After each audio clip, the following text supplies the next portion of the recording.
Labs podcast with our host, Christopher Richards. Christopher, how are you? And this is I guess, a very exciting interview because we've had this gentleman on before, but this is one of those special interviews because of what he's doing. Yeah, a very special interview. We've had him on the show before. Mr. Reggie Owens of Light Bright Publication is here with a special message and mission that he's got going on. So we're super excited to have you on today. Thanks for coming out, Reggie. I appreciate being on the show and appreciate talking to both of you gentlemen. Likewise. Yeah, when we first did our first podcast together, that was late last year. And Light Bright as a company was really growing and doing some really cool things. Tell us about right now, the current initiative that you have going. There's a really exciting campaign that you're putting on. And right. So we're actually, one of our best-selling books, The Lovers Squirrel, we're actually looking to turn that book into an audiobook project. And we're looking at a fundraiser. So we're actually doing a crowdfunding campaign to raise money to turn that book into an audiobook project and make it more expansive and digestible for the viewing, listening audience. That's awesome. An audiobook. We talk with a lot of writers all the time, Neil, right? And writing is usually the next step. But what inspired you to start the audiobook now? After we initially published The Lovers Squirrel, we got a lot of feedback about people wanting more detail, people wanting more nuances, people wanting more expansive characters. And I thought the best way to give that to people is to create an audiobook. You can hear all the sounds, you can hear every tone, you can really be immersed in the world that is The Lovers Squirrel and what each and every character is going to do. You get to hear direct sounds directly from the character, and it brings you more into that world of The Lovers Squirrel. Yeah, and I think that people just love audiobooks. And Reggie, I think that's where you were thinking, how can I get a more larger audience, to get people to listen to the audiobook, because people have more time to listen to audio versus read it. As both of you gentlemen know, we in a busy world that's always constantly moving. Everyone's busy, everyone's on the go. So maybe everyone doesn't have 20, 30 minutes to devote to reading a paperback book. With the audiobook, it assures them that they get great content, they're entertained, they'll learn something, and it also provides a bigger platform for Light Bright as a company as a whole. So that was thought process.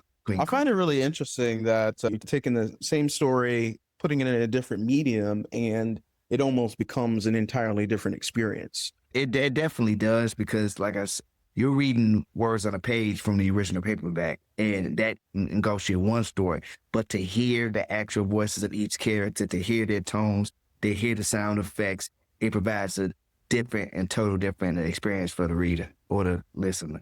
And you talked about, Reggie, before, the success of just the book. That really has led to the publishing company. So when you think about specifically enough the audience of people that have read the book, you're really excited they get the opportunity to listen to the audio side. I'm excited for a number of different reasons. For people who read the book, this adds a different layer to the Lovers Squirrel story that they may have not considered or thought about. But also for those people who don't read paperbacks and strictly listen to audiobook, this opens up the Lovers Squirrel and Light Bright and the story itself to a whole new audience. That's what I'm mostly excited about. Wow. Yeah. And there's also a special social mission that's associated with your crowdfunding campaign too, right? Yeah, definitely. So in regards to the crowdfunding campaign, we're actually going to donate a percentage to Literacy Chicago. They're a nonprofit organization that helped in the fight against adult literacy, and having our partnership with Literacy, we want to give back to our communities, and everybody should have a basic human right to read. From a more social standpoint, we felt that they're more than deserving. So we're looking at donating percentage to Literacy Chicago. I love it. That's so important. And I think you're really promoting the side of how important it is to learn to read and how we have to smash this literacy rate, because reading has a lot of prediction, Reggie, where you end up in life is if you learn to read. Yeah, reading is fundamental. If you can't navigate through life, if you're trying to get from street A to street B, well, you need to be able to read the street size. If you're trying to just do basic fundamental things, whether it's banking, whether it's shopping, you need to be able to read. If you can't read, it really acts as a handicap and a hindrance to your daily life and just progression and your growth as a person. Absolutely. Yeah, I think especially now with AI, right, and the advent of new technologies that are going on, we just had a lovely young lady earlier talk about the idea that people are doing a big cognitive offload when it comes to reading and digesting information and relying on technology rather than relying on their true critical and reading and comprehension skills. As part of the larger mission, you'll be helping donating to Literacy Chicago. What other groups do you hope to touch by releasing this audiobook? We know that Light Bright is also focused on enabling underrepresented voices in the publishing space. Can you talk a little bit more about how this audiobook is going to help also provide other opportunities for other underrepresented voices? So with Light Bright, one of our core values is definitely providing a platform and a lane for undiscovered authors. I always look at it like this. When we think about undiscovered authors, it's like that hidden treasure, that hidden gem. And it's not that it's not valuable, but you just haven't discovered it yet, and you don't see the value in it until you actually find it. So there's many undiscovered authors in our communities, and that's the whole purpose of Light Bright, giving them a lane, giving them a platform to share their stories. As we went ahead and published Stone Love, Chris. So we went ahead and published Stone Love. This is one of our undiscovered authors, and it was definitely a story of perseverance, struggle, and just a look into Chicago history. You wouldn't be surprised the stories people have. Everyone has a story, and it's just about providing that platform to share that story, and that's what Light Bright does. Amazing. And I think that your authors are going to be really excited about the opportunity once you do the audiobook, that more people are going to move forward with audiobooks. Because this will also create a lane for them. Some people want to do audiobooks, people want to do ebooks. So it'll provide more options for our authors and our clients to not just stick to one specific type, which is paperback, to publish their books. It'll open up an array of options. And it'll give them experiences that they didn't have before, whether it's voice over acting, recording, editing. So it opens up, it creates various different skills for various different people when you open up the lane. Am I hearing you correctly when I hear you say, it's not only can you help me now write the book, but this current audiobook experience that you're building is setting the stage for you to provide audiobooks for other writers in your business? Is that right? That's correct. We want to have an array of different options for our clients. Right. We don't just want to stick to paperback. If someone wants to do an audiobook, if someone wants to do an ebook, we want to be that stepping stone and that platform to get that book out in whatever form or medium they use and be able to share their story with the world. No, that's awesome. And I think that's super incredible that you're going to be a support system for all of these underrepresented authors and hidden gems, right? And believing in them when the big publishers might turn them down. With the crowdfunding campaign, the idea is to make some really big impact. What are some of those high-level fundraising goals or targets that you guys have that you're hoping to achieve? So we're looking at a goal of $15,000 for the total project. It's going to last 60 days, and that is going to start on July 24th, 2025. So in about a little more than 2 weeks from now. So we're really excited about it. This is something that's near and dear to my heart, something I always wanted to do. And I also look at so many people that can help us. It'll definitely reach out to a bigger audience, to people learn more about Light Bright, people learn more about what we do. And this will also I'm thinking about, this will also inspire so many other people to continue to write, continue to publish, and continue to get those stories out there. So I'm super excited about the crowdfunding campaign. Yeah. And you have another also announcement that's part of that campaign too, right? There's a certain launch event that you have going on. Yeah. So actually, we're actually going to have a launch party for the event. So that actually is going to be on that date I just mentioned before, July 24th, 2025 at 3521 South King Drive here in Chicago. So if you are in the Chicago area, definitely come. You can definitely look us up. You can definitely check out our Instagram at L_publication_LLC. It'll have all the information there. And you can click the link to get your ticket and support the crowdfunding campaign. Amazing. With the crowdfunding campaign, right? I've worked with several different types of campaigns, and becoming an early backer has a couple different perks. Walk us through what it means to donate to the campaign and some of those benefits that you get as being. So we got some really exciting benefits. For example, one of the benefits you'll get is that you'll get an autographed, exclusive, limited edition hardback copy of the Lovers Squirrel. So most of our books came in paperback form, but people who donate to a specific tier will get that limited edition hardback paper copy of the Lovers Squirrel. You'll also get exclusive content, special Q&A interviews with the cast for the audiobook. You'll be a chance to meet the founders and owners of the company, myself included. You'll get exclusive behind the scene information. And we're going to have an exclusive after launch party that is only for a special few. So if you want to be an exclusive company, that is one of the tiers that you'll need to back and support. Yeah, it sounds like an amazing also sponsorship potential opportunity as well too, right? If I'm a company that cares about literacy either in Chicago or abroad, I should come out and support the campaign. Definitely. We finally got our confirmation last week from BMO. BMO Bank is going to sponsor the event. Oh, Chicago is going to sponsor the event. And then we also in talk with a few other companies about sponsoring the event as well. Fabulous stuff that's happening. And Reggie, what is your ultimate goal for the fundraising and then also moving forward with the publishing company? So the ultimate goal, once we receive the fund, obviously is to release the audiobook for our clients. But we're looking to take some of these stories and take them on a bigger stage, plays, movies. We're looking to broaden it out and take some of these stories and move them onto a bigger medium where they'll reach a bigger and better audience, fresh and new stories, original stories. So we're looking to, like I said, turn that into movies and convert those to plays and movies and reach a big audience. I love it. That's incredibly exciting. Yeah. I know when we first were working together, one of the big things that you talked about was eventually making movies from the different stories that you guys are putting together. And I'd love to see that a vision is starting to evolve right before our eyes. It's really fun.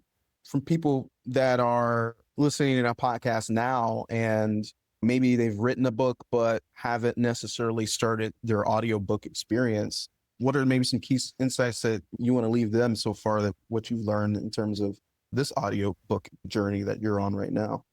So definitely one of the first things you need to do is have your budget, because figure out how much you want to spend.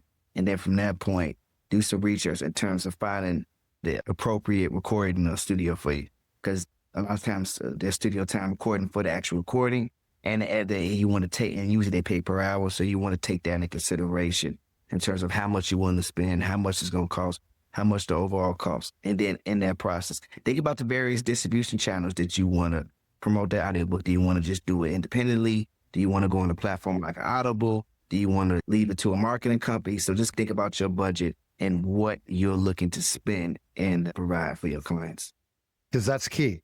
That if they don't know where it goes, and test it to market, which Christopher talks about all the time on the podcast, is who's your audience? Who do you know are the ideal people to buy the book? Reggie, you provide that in your consultation as well when authors are looking to write a book. Correct. Definitely. We definitely, as we hear from different authors and we hear about their books, we tend to say, okay, this would be best or sort of for people who want to, for example, one of the books that we publish is a cookbook. So we're looking towards restaurants. We look at those foodies. We look at those food influences. Yeah. People who love to eat. So we typically want to tailor the audience versus what the product is. Wow. Yeah, no, this is really exciting stuff, Reggie. And we can tell you've been in the lab cooking up quite a few things. We got the audiobook, got the crowdfunding campaign, the launch party, all of it's really exciting things. What are some other ways that people can help support your mission other than the crowdfunding campaign? You're actively making an impact to local communities. Who are some of those partners and organizations that you want to start working with more closely? So like I said before, we've already been working with Literacy Chicago. We also looking to work with local schools. Urban Prep is one of the schools we've been in talks with. We've been looking for Inglewood Rage. It's a not-for-profit local organization in the Inglewood neighborhood. We've been working with them as well as various different libraries. We've been looking to talk to them. But we're looking for places where people do enjoy reading and looking to get that message out that reading and writing is still important. It still has its place in the world and can be lucrative business. Exactly. Because you never know who that next writer you're going to form. And you never know who's going to read, who's going to see that book and want to turn it into something much bigger and better. You never know who you're inspiring. So my advice, just get the message out there, put your book out there, put your story out there, and you'll see amazing things happen. Yeah. So one thing that me and Neil were talking about is when it comes to artists, or not artists, but writers themselves, getting the manuscript, then getting the actual book published, those are one-time events. But can you talk about what happens after you publish the book? And what's the sort of what you found the best way to market yourself as an early author in a space that you might not be well known in yet. So, Talk a little bit more about that. yeah, so what's been a good success for me, definitely the launch party to let people know that the book is here. Book signings have been pretty good. Participating in different vendor events, even if it's not quote unquote book centered or literature centered, just participate in events with your book allows you to go reach different market, different target audience, people who may not even be considering writing your book, reading your book, may even want to consider purchasing. And then a lot of pop-up shops. A lot of people, especially with the summertime, people out pop-up shops and pop-ups all over the city, whether it's by the lake, whether it's by downtown, whether it's near festivals or participating in different vendors events, participating, putting your name out there and putting yourself out there and constantly doing that, you eventually will gain a following and you will gain people that want to support you if you stick with it. Right.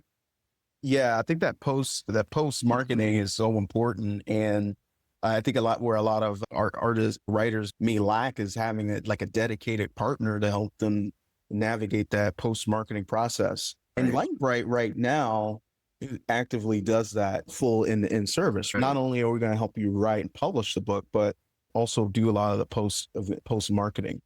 You talk about those offerings now that you're doing for post marketing for your clients now. So we do offer the post marketing, like we handle the social media. We handle in terms of creating the trailers or all of the marketing material for our clients in terms of, hey, new book is coming. Hey, we might put a teaser out there saying in 2 weeks, we got something special to show you. Just to create that curiosity, to create that buzz. Okay, Lightbright, what they got going on? People that is following us on social media, they want to hear about the new projects that's coming around. Flyers, posters, going on the radio, doing podcasts like these, promoting on social media. It all goes into the marketing, creating that buzz and working with people, creating that buzz and creating that buzz for the book and building up that loyal fan base. That's important because once they know it. And Reggie, also, we have merch now, t-shirt people that I'm working with. So if you've not had that t-shirt set up yet, we have it over here. What we're doing to give it the opportunity, instead of going to a third party you don't know, have somebody that's going to already market that for them and create the design, do all those things for authors. We're really excited about that. That's with No Sleeve Nation. So that's going to be another big opportunity. Like I said, all the things that are coming out in 2025, it's a banner first 6 months. Who knows what's going to happen in the last 6 of 2025 going into 2026. Christopher, anything else to add about Reggie? I really love the whole thing where he's giving back too, Chris. Yeah, I think that social mission is so important, and you don't see a lot of organizations really. It's all more of an afterthought, but right in terms of that impact. But you're starting with, that's the core of your mission and what you do there at Lightbright. We can only commend you for helping improve the literacy of it here in Chicago and beyond, because Lord, exactly. Need it. Thank you. I appreciate it. I appreciate it being recognized, and I appreciate the gratitude. Thank you so much. All right. Beautiful. Any other announcements from Lightbright or any other pieces that you want to share with our audience today before we wrap? Yes. Yeah, definitely. So like I said, the crowdfunding is going about 60 days. We're having that launch party July 24th, and we'll be constantly sending out updates. We'll constantly getting out information. And after the launch party, be on the lookout because we got a special video coming out for you guys. And I know everybody's going to love it. So you can definitely check us out at our Instagram at LB Squirrel Publication, _L. All right. Awesome. Appreciate it, guys. And go to uxbright.com to schedule a call, Chris, today. And that was a special simulcast of the Neil Haley Show and the Growth Labs podcast, guys. Take care.